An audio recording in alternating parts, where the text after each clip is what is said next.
Halo semuanya, hari ini saya mau bahas salah satu saham properti yang cukup menarik, yaitu saham BES, Bekasi Fajar Industrial Estate. Oke, nah jadi kita coba bahas saham BES ini dari sisi teknikal dan bandarmologinya seperti biasa. Oke, jadi langsung saja coba kita lihat si base ini secara tren atau ada market structure-nya sedang bergerak di fase apa. Nah, jika kita tarik trendline dari sini ke sini, base ini masih bergerak di bawah bearish trendline eksternalnya seperti itu. Nah, cuma mulai ada yang menarik. Nah, di sini terlihat base itu membentuk equal low. Kita tarik dari sini equal low dan equal high. Nah, meskipun ini agak pernah dijebol sedikit, meskipun tapi tidak signifikan, kemudian ditarik naik lagi. Nah, untuk high yang di sini dia ketahan di bearish trendline-nya, di area-area resisten ranging-nya di sini. Nah, sebenarnya secara garis besarnya, meskipun masih bergerak di bawah bearish trendline eksternal, si base ini sudah mulai masuk ke dalam fase ranging seperti itu. Nah, yang menarik di sini terlihat base itu membentuk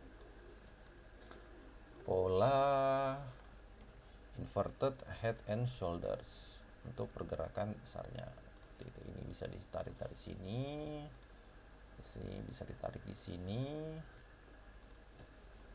Ini bisa kita tarik di sini. Nah, kita menunggu dia bisa break. Nah, cuma jika ditarik lagi, di zoom out lagi, di zoom in lagi, kita lihat pergerakannya lebih detail lagi. Di sini ternyata base ini membentuk ranging lagi. Kita biasa sebut dengan ranging internal seperti itu. Nah, di area ranging ini saat ini harga memang sudah agak cukup tinggi ya, cukup naik ya, cukup tinggi. Nah, di sini kita bisa tunggu. Kalau mau mengecilkan resikonya, bisa tunggu di area-area sekitar demand areanya di sini. Sekitar kalau saya ambil sih dari sinilah, dari 115 nih udah boleh menarik nih, 115 sampai sekitar 110. Jika dia sampai ke sini, ini menarik untuk kita bisa entry. Dengan resiko di mana entry ya? Resikonya di sekitar 105 lah, di bawah sini, di bawah demand areanya ini di sekitar 105. Nah, ini karena ini pergerakan internalnya, jika dia turun sampai sini, nah dia mau menguji area support ranging eksternalnya seperti itu. Nah, jika kita mau ngambil setup kecilnya, setup internalnya, nah untuk daerah sini misalnya kita masuk ke angka di 115. Nah, targetnya itu di sekitar ini, yang target pertamanya di sekitar 128, ya target keduanya bisa di sekitar 139. Nah, jika 139 ini bisa breakout, artinya dia juga breakout dari bearish trendline eksternalnya, potensinya dia akan menguji area resisten rangingnya di sekitar 171 di atas ini.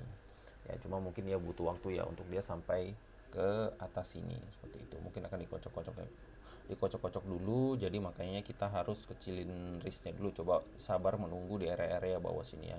Kalau bisa didapat dikasih di 110 sih lebih menarik ya, jadi kecil sekali nih resikonya seperti itu. Nah, terus bagaimana dengan bandarmologinya?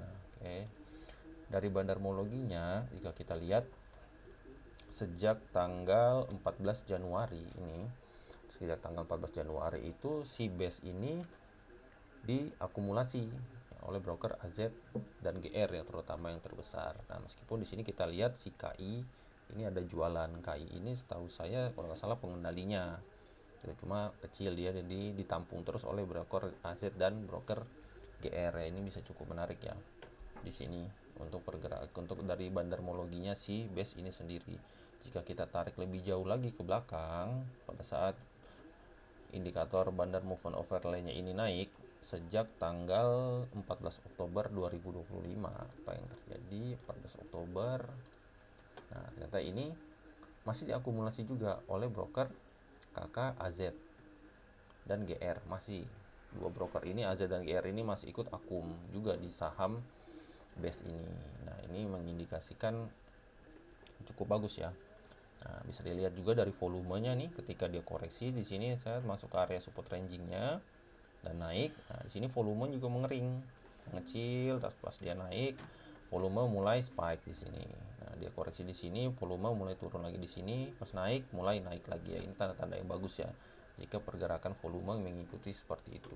Nah, meskipun closing kemarin ini ada distribusi yang agak besar, makanya saya bilang cukup coba tunggu di area bawah-bawah sini dulu biar kecilin risknya seperti itu ya. Jadi jika ya teman-teman mau masuk, ingat area entry-nya di sekitar 115 sampai sekitar 110 dengan SL di 105 di bawah demand areanya yang ini. Itu. Oke. Ya, saham BES ini salah satu saham properti yang cukup menarik. Boleh teman-teman pantau. Oke. Terima kasih.